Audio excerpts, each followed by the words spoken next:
Hello friends, हम लोग जो है दिशीय प्राकृतिक वर्णन की बात कर रहे थे, जिसमें ग्राफ जो था वो इस प्रकार से आता है यूँ। इसके मैंने बहुत सारे एग्जाम्पल दिए थे। फिर घोड़े की बात चल रही थी कि घोड़े का जो जैव विकास है वह भी एक दिशीय प्राकृतिक वर्णन का उदाहरण है। तो घोड़ा जो सबसे पहले पैदा हुआ था उसकी हाइट भी कम थी, लेंथ भी कम थी। धीरे धीरे उनकी लंबाई जो है बढ़ती गई और ऊंचाई भी बढ़ती गई। 1.6, 2.3 इस तरीके से मीटर में ऊंचाई बढ़ती है। आधुनिक घोड़ा आपको दिखता है। लेकिन जो शुरू के अंदर जीवाश्म प्राप्त हुआ था इवोल्यूशन ऑफ हॉर्स के अंतर्गत, तो वहाँ पर क्या हुआ? इयोहिप्पस नाम का जीवाश्म प्राप्त हुआ, जिसको कि हायरेसियम भी कहते हैं। ओके, ये जो घोड़ा था इसके 4 खुर थे बेटा। ये ऐसे 4 खुर थे, ये 4 खुर थे। समय बीतता गया, नए जीवाश्म प्राप्त हुआ। उस नए जीवाश्म का नाम है मीजोहिप्पस। क्या बोलते हैं उसको? मीजोहिप्पस कहते हैं। इसमें क्या देखा साइंटिस्ट लोगों ने कि यार 3 ही खुर बचे हुए हैं। ये हो गया, एक रिड्यूस हो गया। अब एक और जीवाश्म प्राप्त हुआ जिसको बोला इन्होंने मैरीचिप्पस।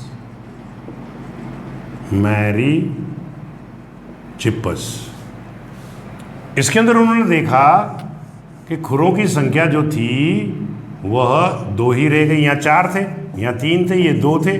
और आज का जो घोड़ा है उसको तो आप सब लोगों ने देख ही रखा है। उसके अंदर ये टाप एक ही मिलती है, इसी में ये घोड़े की नाल लगाते हैं। इसके अंदर एक ही रह गया, बाकी दे ऑल गॉट रिड्यूस्ड। तो ये जो घोड़े का विकास है, जिसमें हाइट भी बढ़ी, धीरे धीरे लंबाई भी बढ़ी और खुरों की संख्या घटती गई, प्राकृतिक वर्णन का उदाहरण है।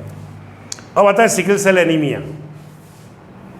सिकल सेल एनीमिया आप लोग पढ़ते हैं जेनेटिक्स के अंदर, और जेनेटिक्स के अंदर ये बताया गया है कि सिकल सेल एनीमिया जो होता है वह, उसमें होता क्या है? उसमें जो है वृत्ताकार sickle cell anaemia, sickle cell anaemia भी दिशीय प्राकृतिक वर्णन का उदाहरण है। आरबीसी ये रही, गोल वृत्ताकार होती है। सिकल का मतलब होता है हंसिया। हंसिया माने घास काटना की जो गेती होती है, ये ऐसी हो गई। मैंने तो ऐसे कैसे हो गई? जैसे तो बोला सर पहले मेरे पास में ग्लूटामिक एसिड था, अब ये इसके स्थान पर कौन आ गया? वैलीन। तो ये कैसी होगी? आरबीसी हंसिया की आकृति की। उससे क्या हुआ? उसका आयतन के अंदर कमी हुई। उससे क्या हुआ कि प्लाज्मोडियम परजीवी जो मलेरिया फैलाता है अपना जीवन चक्र पूरा नहीं कर पाता था। इसके कारण सिकल सेल एनीमिया के रोगियों को जो है मलेरिया रोग नहीं होता है। मलेरिया नहीं होता है। खत्म। तो ये भी किसका एग्जाम्पल है बेटा? दिशीय प्राकृतिक वर्णन का। Now next, glucose 6 phosphate deficiency, जिसे हम लोग फेविज्म कहते हैं।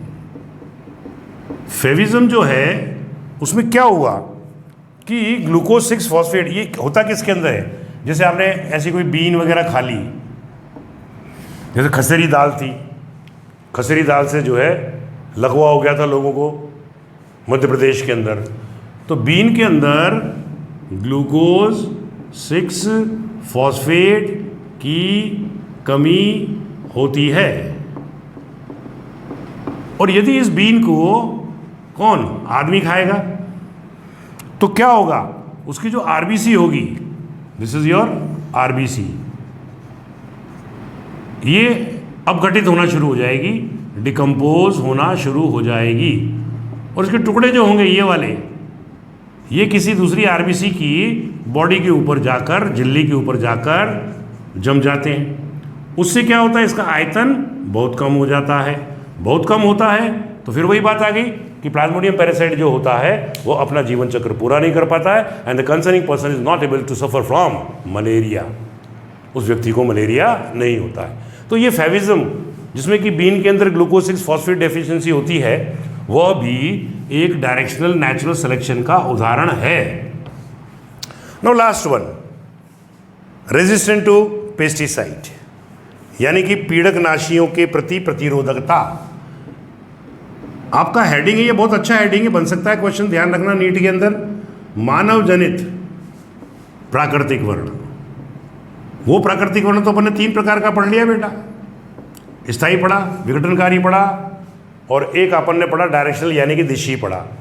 मानव जनित प्राकृतिक वर्ण क्या होता है? देखो इधर, ये कहानी है डीडीटी के संदर्भ में। Dichlorodiphenyltrichloroethane is your DDT, okay. अब ये जो डीडीटी थी, इसका उपयोग जो था वो अमेरिका वाले करते थे।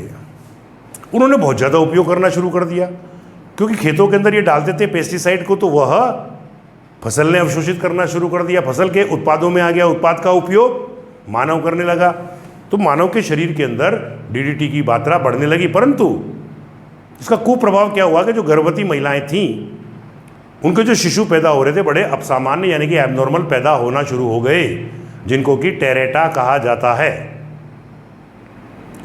अमेरिका वालों ने तहकीकात करी तो मालूम पड़ी भाई ये डीडीटी की वजह से हो रहा है।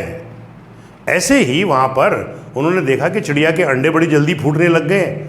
मालूम पड़ी कि इनके अंदर भी डीडीटी की मात्रा बहुत अधिक हो गई है, जिससे कि अंड कवच कमज़ोर हो गया है। The eggshell has become week.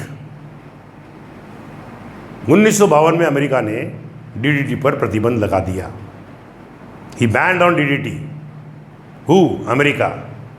कब? इन 1952।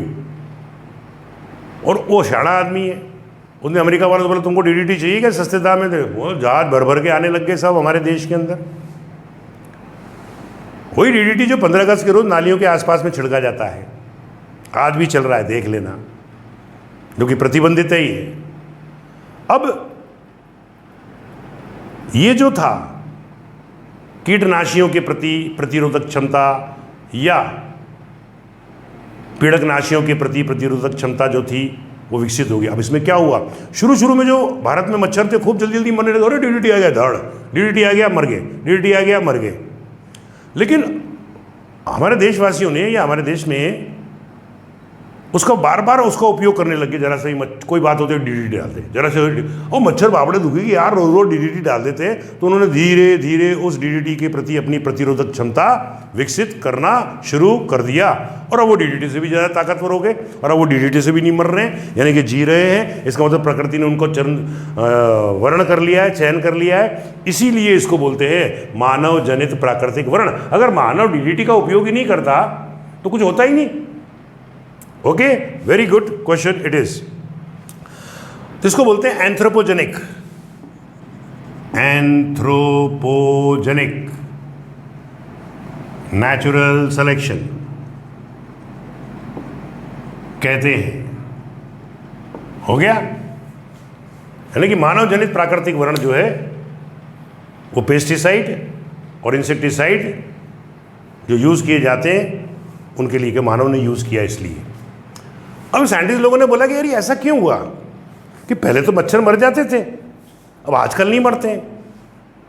इसका कोई जीनी आधार है क्या, कोई जेनेटिक बेसिस है या जेनेटिक एडेप्टेशंस है इनके अंदर?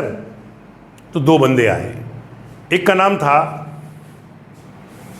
जोशुआ लेडरबर्ग और दूसरे का नाम था एस्थर लेडरबर्ग। ओके, उन्होंने क्या करा, एक लकड़ी का टुकड़ा लिया, जैसे अपने स्कूलों के अंदर डस्टर होता है, इतना बड़ा ब्लॉक लिया, वुडन ब्लॉक, और उसके नीचे उन्होंने वेलवेट डाली है, हरी वाली वेलवेट की डिस्क लगा दी, जैसे डस्टर के नीचे कपड़ा लगा होता है, और अगार जेल के अंदर जीवाणुओं का संवर्धन किया।